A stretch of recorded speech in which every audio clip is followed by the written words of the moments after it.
करंजीमध्ये भरण्यासाठी जो भाकूर तयार केला जातो तो कसा करतात ते मी तुम्हाला थोडक्यात दाखवते. म्हणजे माझ्या पद्धतीने दाखवते. माझी आई ज्या पद्धतीने बनवायची ना त्या पद्धतीने तुम्हाला मी सांगते थोडक्यामध्ये. तर इथं 4 चम्मच मी तूप घेतलेलं आहे. त्याच्यामध्ये बारीक रवा आहे.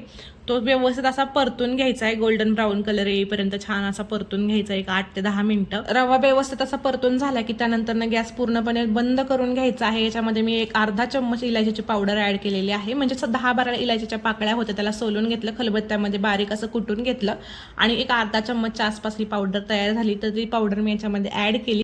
खसखस टाकलेली आहे 2 ते 3 चम्मच. खसखस व्यवस्थित अशी भाजून घ्यायची आहे तेल न टाकता आणि नंतर रव्यामध्ये ऍड करून घ्यायची. आणि रवा पूर्णपणे थंड झाल्यावरती त्याच्यामध्ये आपण 1 वाटी पिठी साखर टाकणार आहे. गरम रव्यामध्ये पिठी साखर टाकू नका, नाहीतर त्याचा शिरा तयार होईल. पूर्ण रवा थंड झाल्यावरतीच पिठी साखर टाकायची. खिसून घेतलेलं 125 ग्रॅम खोबरं होतं तेही व्यवस्थित असं मिक्स करून घ्यायचं आहे याच्यामध्ये टाकून.